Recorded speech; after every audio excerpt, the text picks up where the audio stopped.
Saludos cordiales, amigos y hermanos. Siéntanse más que bienvenidos a este estudio sistemático de la Biblia, utilizando el folleto de la escuela sabática. Que la gracia y el poder de Dios, la unción del Espíritu Santo, y el amor de nuestro Señor Jesucristo estén con cada uno de ustedes. El folleto de este tercer trimestre lleva por título el libro de Marcos. Antes de continuar, vamos a comunicarnos con Dios. Querido Padre Celestial, nos acercamos a ti con corazones agradecidos y humildes, reconociendo tu amor y tu gran misericordia. Te pedimos que tu Espíritu Santo nos acompañe mientras nos disponemos a reflexionar sobre tu palabra y tus enseñanzas. Abre nuestras mentes y corazones para que podamos entender profundamente los mensajes que has preparado para nosotros hoy. Ayúdanos a aplicar tus principios en nuestra vida diaria, para vivir conforme a tu voluntad y ser testigos fieles de tu amor y gracia. Guíanos en este estudio del folleto de escuela sabática, Señor, y permítenos sentir tu presencia en cada pensamiento y palabra. Que todo lo que aprendamos nos acerque más a ti y nos capacite para servirte mejor en nuestras vidas. En el nombre de Cristo Jesús, amén. Esta semana, estudiaremos la lección número 6 titulada, De adentro hacia afuera. El versículo para memorizar dice así: nada exterior al hombre puede entrar en él y contaminarlo. Más bien lo que sale del hombre es lo que lo contamina.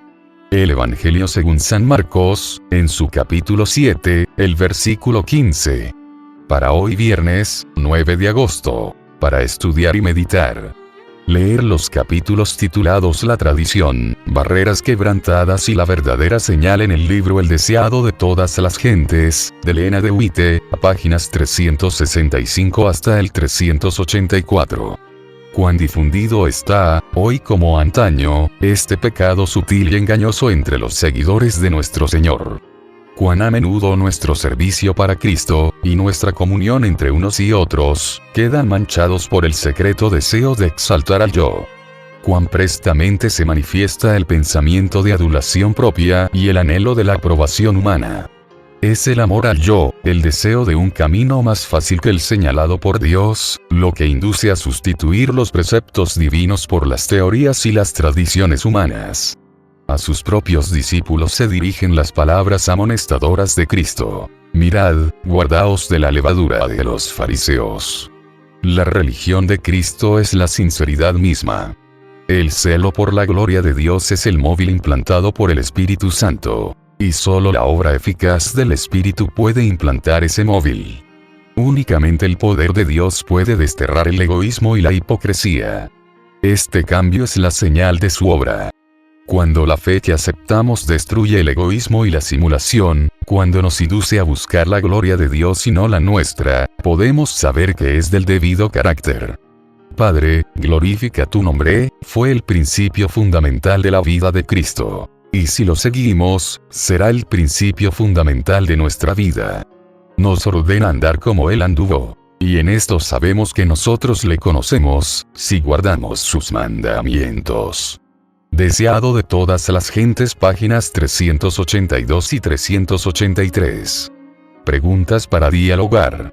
¿Qué prácticas ayudan a mantener puro el corazón, según tu experiencia? ¿Qué personas son consideradas inmundas en tu comunidad? ¿Qué puedes hacer para atraerlas al Evangelio?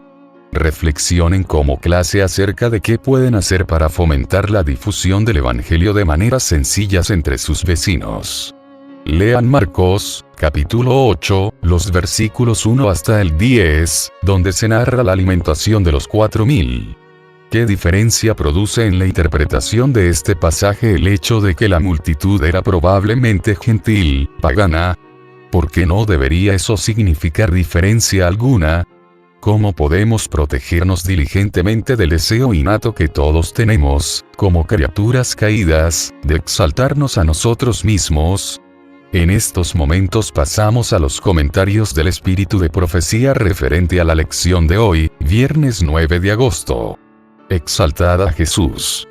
21 de febrero. La palabra de Dios realizó la creación de sus obras. Por la palabra de Jehová fueron hechos los cielos, y todo el ejército de ellos por el aliento de su boca. Salmo, capítulo 33, versículo 6. El mundo material se halla bajo el control divino. Toda la naturaleza obedece las leyes que la gobiernan. Todas las cosas hablan acerca de la voluntad del Creador y la practican. Las nubes, la lluvia, el rocío, la luz del sol, los chubascos, el viento, la tormenta, todos están bajo la supervisión de Dios y le rinden obediencia implícita a aquel para quien trabajan. La plantita diminuta sale de la tierra, primero como hierba, luego espiga, y después el grano lleno en la espiga. El Señor los usa como sus siervos obedientes, para hacer su voluntad. Primero se ve el fruto en el capullo, que contiene a la futura pera, durazno, o manzana, y el Señor los desarrolla en el momento adecuado, porque ellos no se resisten a su obra. No se oponen al orden de sus disposiciones. Sus obras, tales como se ven en el mundo natural, no se comprenden ni se valoran, ni siquiera en un 50%. Estos predicadores silenciosos enseñarán sus lecciones a los seres humanos, si tan solo quieren ser oidores atentos. ¿Cómo puede ser que el hombre, hecho a la imagen divina, y dotado con las facultades de razonamiento y habla, sea el único que no aprecia los dones que Dios le ha concedido y los que, si se los trabaja, pueden aumentar? Los seres humanos, con su capacidad de ser elevados y ennoblecidos, dotados para ser colaboradores del más grande maestro que el mundo haya conocido jamás, podrán contentarse con permanecer como seres imperfectos y de carácter incompleto, produciendo desorden en lugar de transformarse en vasos de honra. Podría suceder que los cuerpos y las almas de la herencia comprada por Dios sea tan estorbada por hábitos mundanales y prácticas no santificadas, que nunca lleguen a reflejar la hermosura del carácter de aquel que hizo todas las cosas bien con el fin de capacitar al hombre imperfecto, mediante la gracia de Cristo, para que también las hiciera, y al fin escuchara la bendición de Cristo. Bien, buen siervo y fiel. Sobre poco has sido fiel, sobre mucho te pondré. Entra en el gozo de tu Señor. Mateo, capítulo 25, versículo 21. Dios habló, y sus palabras crearon las obras del mundo natural. La creación de Dios no es sino un almacén de medios, listos para que Él los emplee instantáneamente en realizar lo que le plazca. No hay nada que sea inútil, pero la maldición permitió que el enemigo sembrara espinas y cardos. ¿Podrá ser que únicamente los seres racionales causen confusión en nuestro mundo? ¿No habremos de vivir para Dios? ¿No lo hemos de honrar? Nuestro Dios y Salvador es omnisapiente, todo suficiente. Vino a este mundo para que su perfección se pudiera revelar en nosotros. Nuestra fe debe crecer. Debemos parecernos más a Jesús en conducta y disposición. Si se obedece, la luz que alumbra sobre nuestro sendero, la verdad que nuestra inteligencia no puede rechazar, santificará y transformará el alma, el conocimiento de la verdad, la sabiduría celestial, los dones espirituales y los bienes del cielo no son concedidos para que experimentemos un mejoramiento sabio.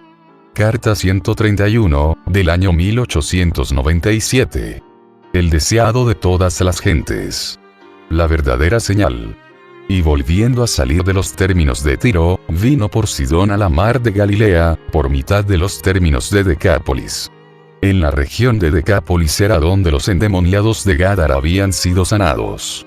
Allí la gente, alarmada por la destrucción de los cerdos, había obligado a Jesús a apartarse de entre ella.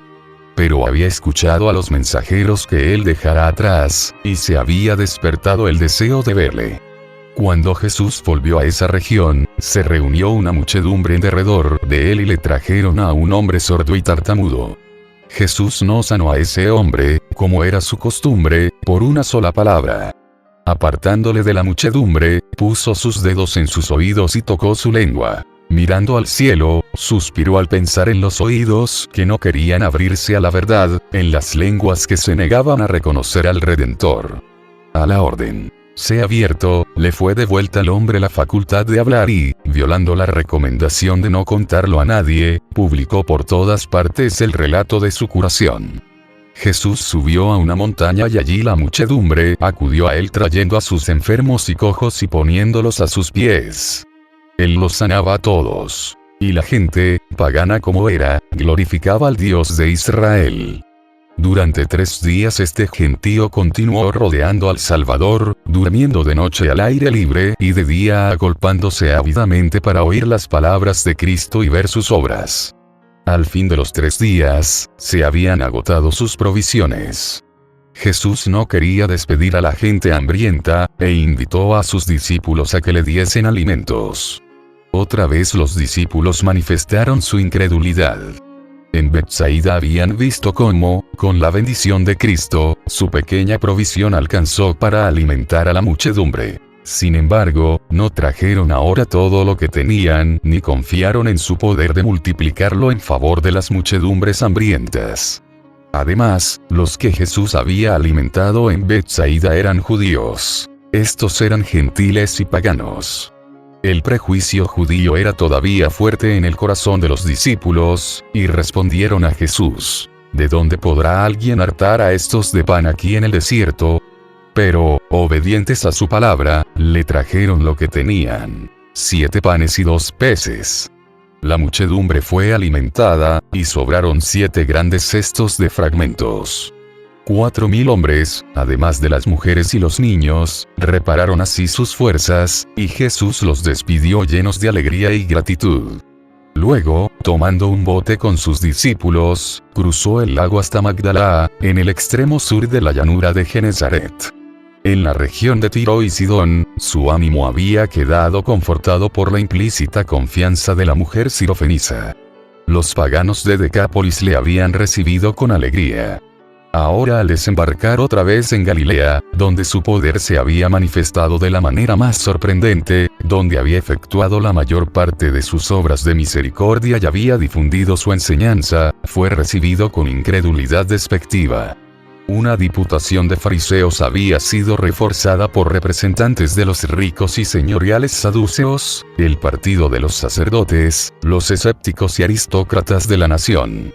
Las 2 sectas habían estado en acerba enemistad. Los saduceos cortejaban el favor del poder gobernante, a fin de conservar su propia posición y autoridad. Por otro lado, los fariseos fomentaban el odio popular contra los romanos, anhelando el tiempo en que pudieran desechar el yugo de los conquistadores. Pero los fariseos y saduceos se unieron ahora contra Cristo. Los iguales se buscan. Y el mal, donde quiera que exista, se confabula con el mal para destruir lo bueno. Ahora los fariseos y saduceos vinieron a Cristo, pidiendo una señal del cielo. Cuando, en los días de Josué, Israel salió a pelear con los cananeos en Betorón, el sol se detuvo a la orden del caudillo hasta que se logró la victoria.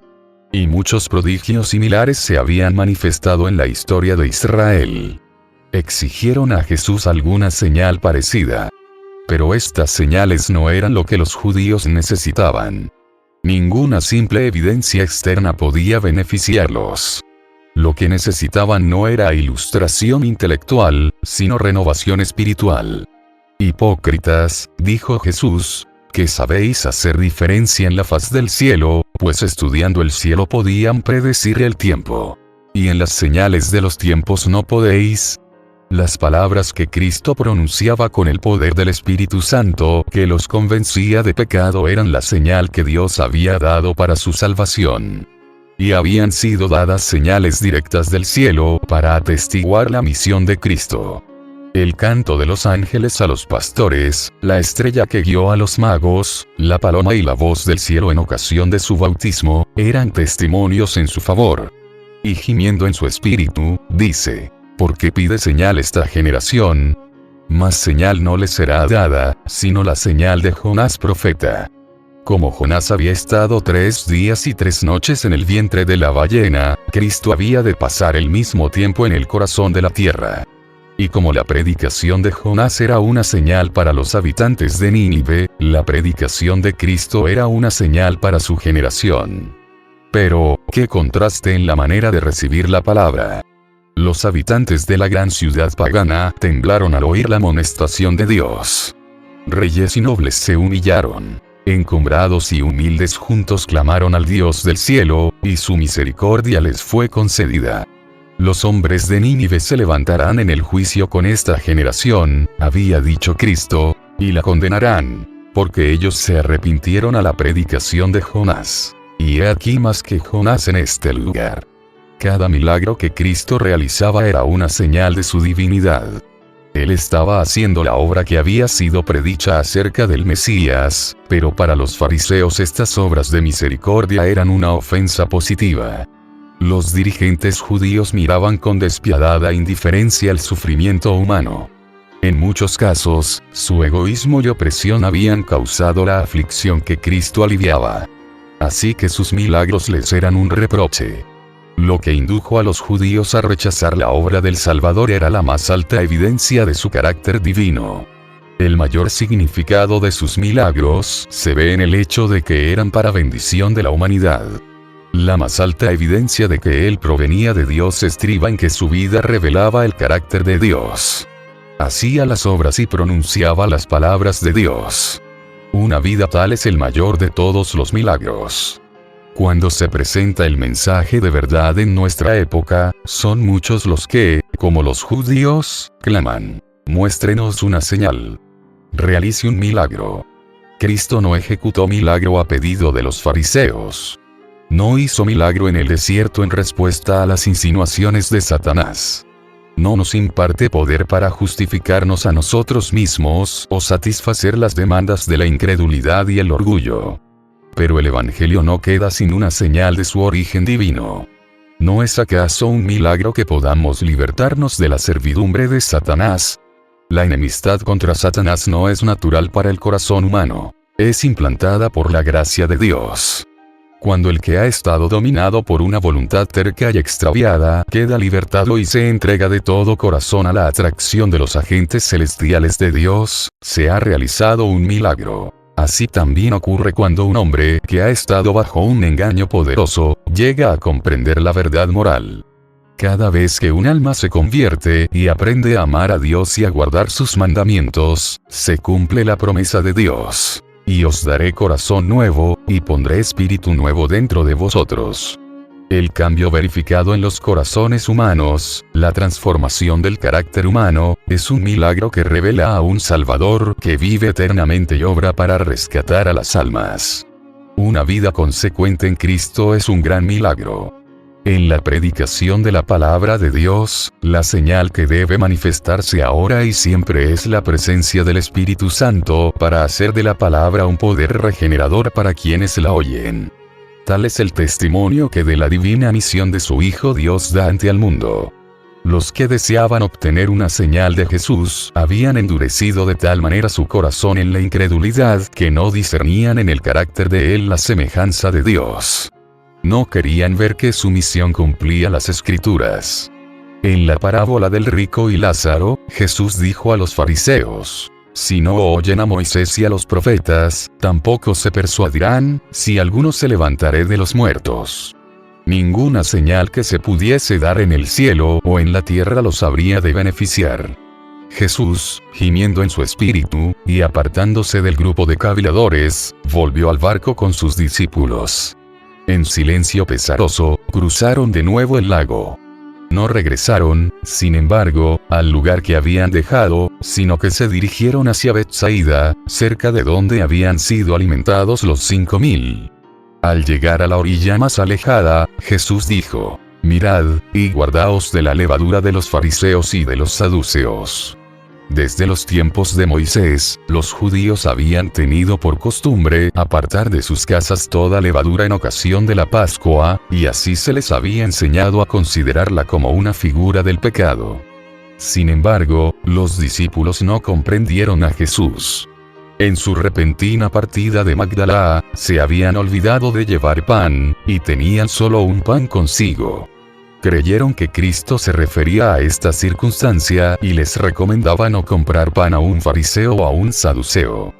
Con frecuencia su falta de fe y de percepción espiritual les había hecho comprender así erróneamente sus palabras. En esa ocasión, Jesús los reprendió por pensar que el que había alimentado a miles de personas con algunos peces y panes de cebada, pudiese referirse en esta solemne amonestación simplemente al alimento temporal. Había peligro de que el astuto raciocinio de los fariseos y saduceos sumiese a sus discípulos en la incredulidad y les hiciese considerar livianamente las obras de Cristo. Los discípulos se inclinaban a pensar que su maestro debiera haber otorgado una señal en los cielos cuando se la habían pedido. Creían que él era perfectamente capaz de realizarla, y que una señal tal habría acallado a sus enemigos. No discernían la hipocresía de esos caviladores. Meses más tarde, juntándose muchas gentes, tanto que unos a otros se hollaban, Jesús repitió la misma enseñanza. Comenzó a decir a sus discípulos, primeramente, guardaos de la levadura de los fariseos, que es hipocresía. La levadura puesta en la harina obra imperceptiblemente y cambia toda la masa de modo que comparta su propia naturaleza. Así también, si se la tolera en el corazón, la hipocresía impregna el carácter y la vida. Cristo había reprendido ya un notable ejemplo de la hipocresía farisaica al denunciar la práctica del corbán, por medio de la cual se ocultaba una negligencia del deber filial bajo una afectación de generosidad hacia el templo. Los escribas y fariseos insinuaban principios engañosos. Ocultaban la verdadera tendencia de sus doctrinas y aprovechaban toda ocasión de inculcarlas arteramente en el ánimo de sus oyentes. Estos falsos principios, una vez aceptados, obraban como la levadura en la harina, impregnando y transformando el carácter. Esta enseñanza engañosa era lo que hacía tan difícil para la gente recibir las palabras de Cristo. Las mismas influencias obran hoy por medio de aquellos que tratan de explicar la ley de Dios de modo que la hagan conformar con sus prácticas. Esta clase no ataca abiertamente la ley, sino que presenta teorías especulativas que minan sus principios. La explican en forma que destruye su fuerza. La hipocresía de los fariseos era resultado de su egoísmo. La glorificación propia era el objeto de su vida. Esto era lo que los inducía a pervertir y aplicar mal las escrituras, y los cegaba en cuanto al propósito de la misión de Cristo. Aún los discípulos de Cristo estaban en peligro de albergar este mal sutil. Los que decían seguir a Cristo, pero no lo habían dejado todo para ser sus discípulos, sentían profundamente la influencia del raciocinio de los fariseos. Con frecuencia vacilaban entre la fe y la incredulidad, y no discernían los tesoros de sabiduría escondidos en Cristo. Los mismos discípulos, aunque exteriormente lo habían abandonado todo por amor a Jesús, no habían cesado en su corazón de desear grandes cosas para sí. Este espíritu era lo que motivaba la disputa acerca de quién sería el mayor. Era lo que se interponía entre ellos y Cristo, haciéndolos tan apáticos hacia su misión de sacrificio propio, tan lentos para comprender el misterio de la redención. Así como la levadura, si se la deja completar su obra, ocasionará corrupción y descomposición, el espíritu egoísta, si se lo alberga, produce la contaminación y la ruina del alma. Cuán difundido está, hoy como antaño, este pecado sutil y engañoso entre los seguidores de nuestro Señor. Cuán a menudo nuestro servicio por Cristo y nuestra comunión entre unos y otros quedan manchados por el secreto deseo de ensalzar al yo. Cuán presto a manifestarse está el pensamiento de adulación propia y el anhelo de la aprobación humana. Es el amor al yo, el deseo de un camino más fácil que el señalado por Dios, lo que induce a sustituir los preceptos divinos por las teorías y tradiciones humanas. A sus propios discípulos se dirigen las palabras amonestadoras de Cristo: mirad, y guardaos de la levadura de los fariseos. La religión de Cristo es la sinceridad misma. El celo por la gloria de Dios es el motivo implantado por el Espíritu Santo, y únicamente la obra eficaz del Espíritu puede implantar este motivo. Únicamente el poder de Dios puede desterrar el egoísmo y la hipocresía. Este cambio es la señal de su obra. Cuando la fe que aceptamos destruye el egoísmo y la simulación, cuando nos induce a buscar la gloria de Dios y no la nuestra, podemos saber que es del debido carácter. Padre, glorifica tu nombre, fue el principio fundamental de la vida de Cristo. Y si le seguimos, será el principio fundamental de nuestra vida. Nos ordena andar como Él anduvo. Y en esto sabemos que nosotros le hemos conocido, si guardamos sus mandamientos. Apreciados, hermanos y hermanas. Ha sido un privilegio para mí, compartir con ustedes, este estudio de la lección de escuela sabática. Espero que las enseñanzas de hoy fortalezcan nuestra fe y nos inspiren a vivir conforme a la voluntad de Dios. Que la gracia de nuestro Señor Jesucristo, el amor de Dios y la comunión del Espíritu Santo estén con todos nosotros ahora y siempre. Antes de terminar, vamos a comunicarnos con Dios a través de la oración. Amante Padre Celestial, te agradecemos por este tiempo de reflexión y por la sabiduría que has compartido con nosotros a través de tu palabra. Gracias por la guía y el entendimiento que hemos recibido hoy. Te pedimos que las enseñanzas y los mensajes que hemos explorado permanezcan en nuestros corazones y mentes, ayudándonos a vivir de acuerdo con tu voluntad. Fortalece nuestra fe y nuestra determinación para seguir tus caminos y ser testigos fieles de tu amor en el mundo. Danos la fuerza y el coraje para aplicar lo aprendido en nuestra vida diaria y para compartir tu verdad con aquellos que nos rodean. Que todo lo que hagamos refleje tu amor y tu gracia. Nos despedimos de ti, pero jamás de tu presencia, confiando en tu guía continua y en tu cuidado. En el nombre de Jesús, nuestro Salvador. Amén. Que Dios les bendiga.